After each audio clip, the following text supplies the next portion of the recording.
सुन रहल छी महिमा झा के प्रस्तुति। नीक संगीत सुनवा के लेल चैनल के सब्सक्राइब करू। मिथिला के धिया सिया जगत जननी भेली, धरनी बनल सुर धाम है। मिथिला के धिया सिया जगत जननी भेली, धरनी बनल सुर धाम है। धरनी बनल सुर धाम है।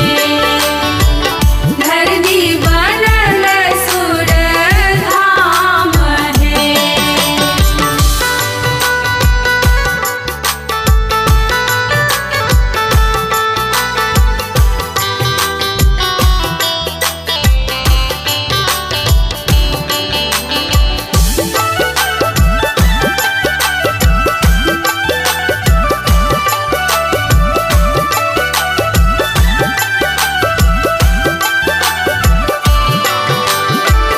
धन्य मिथिला भूमि, घर घर ऋषि मुनि, दुल्हा जगतपति राम है।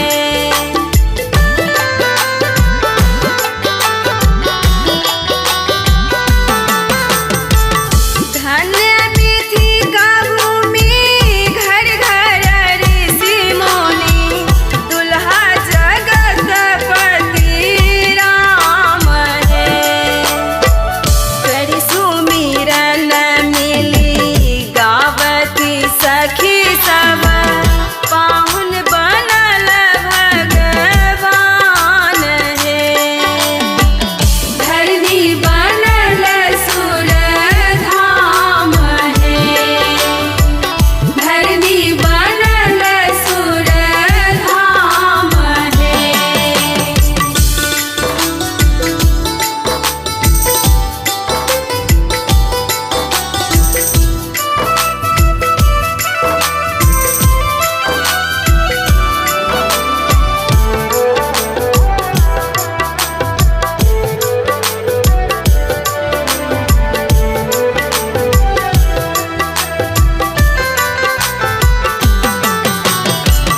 कमला हो कोसी गंडक, गंगा बहत जटा, उगना बनल भगवान है।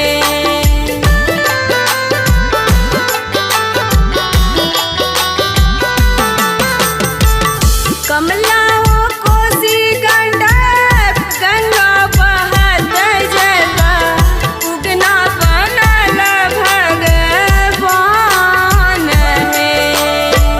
घर घर गोसानी के करे पूजन सब, शरण चरण धरि ध्यान है। धरनी बनल सुर धाम है। धरनी बनल सुर धाम है।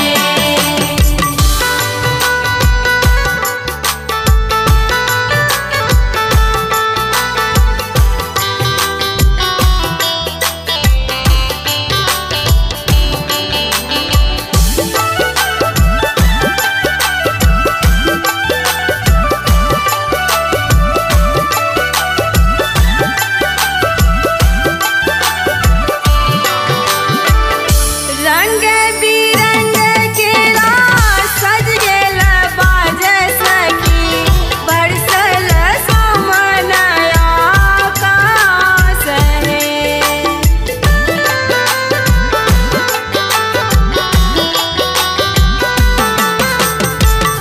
रंग